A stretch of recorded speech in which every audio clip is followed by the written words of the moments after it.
Bonjour ou bonsoir à vous, on se retrouve aujourd'hui pour le 45e épisode de 3 minutes de culture.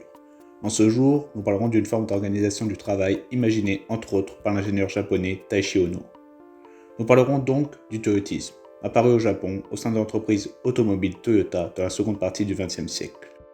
Contextualisons la situation. Le Japon, à la suite de la Seconde Guerre mondiale, est déchu de son empire, est faible. Ils doivent relancer leur économie pour éviter d'être relégués au rang des pays tiers. L'archipel japonaise n'est pas vaste, n'a pas de ressources naturelles, telles que le pétrole, gaz, charbon, métaux précieux ou encore de bois, disponibles en bien moindre quantité que ses pays voisins ou que les autres pays du monde. Le manque d'un certain nombre de ressources naturelles sur le sol nippon fait du Japon le premier importateur mondial de charbon et gaz naturel liquéfié, et troisième de pétrole. Pour combler ce déficit, qui est dû aussi au grand nombre d'industries japonaises, le Japon s'est basé sur sa population et s'est investi fortement dans l'industrie, pour avoir donc un avantage concurrentiel et éviter, pardonnez-moi le terme, d'être soumis.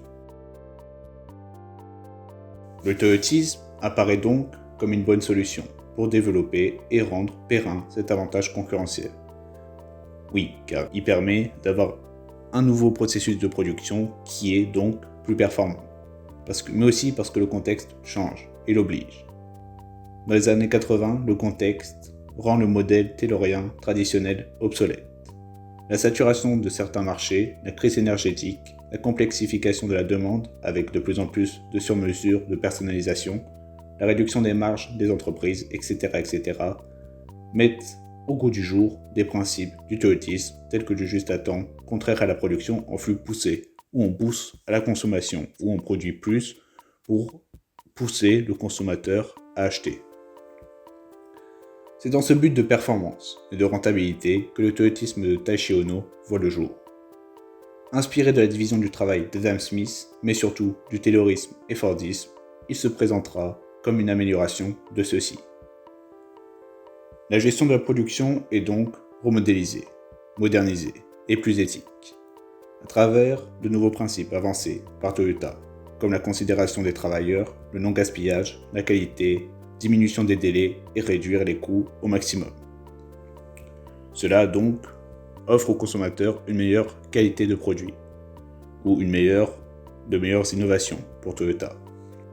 Cela se traduit par une nouvelle approche de la production.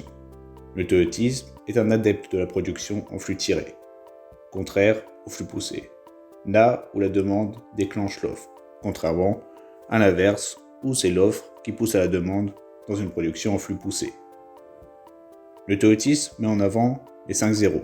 0 panne, 0 délai, 0 papier, 0 stock donc, vu qu'on produit en flux tiré, 0 défaut.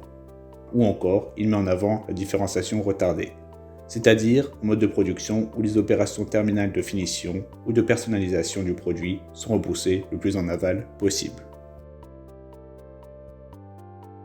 Cela se traduit par de nouveaux comportements. Le travailleur a plus de responsabilités, il est plus polyvalent, grâce notamment à plus de formation et d'apprentissage. Les cadres sont moindres et plus proches des salariés, et les salariés sont très consultés, via entre autres des cercles de qualité. Dans les années 2000, les industries automobiles japonaises, par exemple, recevaient 100 fois plus de suggestions de la part de leurs employés que les compagnies américaines. Le salarié est donc considéré.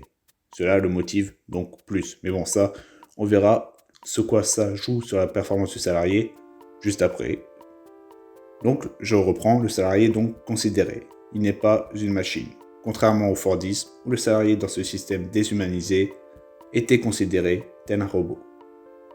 De plus, à l'échelle nationale, le gouvernement japonais encourageait ces entreprises à coopérer entre elles pour conquérir des parts de marché de plus en plus grosses au niveau mondial. Ce modèle a donc permis de donner une place centrale aux salariés, de le rendre plus productif, le motiver, mais aussi de le fidéliser.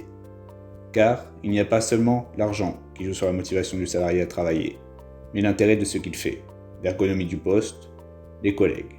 Enfin, tous les besoins des salariés énoncés par la pyramide de Maslow s'y comptent. Le toyotisme regroupe plusieurs nouveaux outils, concepts, du moins pour l'époque. Car maintenant, tous ces concepts sont visibles par petits morceaux dans chaque entreprise. les entreprises ne faisant pas à proprement parler du toyotisme. Vous le voyez vous-même, la plupart des entreprises s'en sont juste inspirées pour refaçonner leur modèle de production ou fonctionnement d'entreprise à leur image et objectifs. Les outils utilisés donc dans le toyotisme sont le Kaizen, amélioration permanente, le Kanban, minimisation des stocks avec un approvisionnement au point de commande, c'est-à-dire que dès qu'on a atteint le seuil critique, hop, on lançait une nouvelle commande de telle ou telle pièce.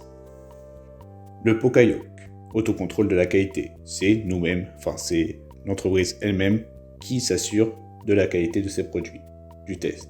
L'automatisation aussi de certains postes, ou encore le juste à temps. Le toyotisme, malgré tous ses bons côtés, a des côtés négatifs. Il a fait émerger d'autres problèmes, comme l'augmentation sans fin des cadences, la polyvalence bouche-trou, la mise en concurrence entre les salariés et l'endoctrinement. Le toyotisme a tout de même révolutionné, du moins fortement changé, l'organisation du travail dans les pays du monde, du moins surtout avancé.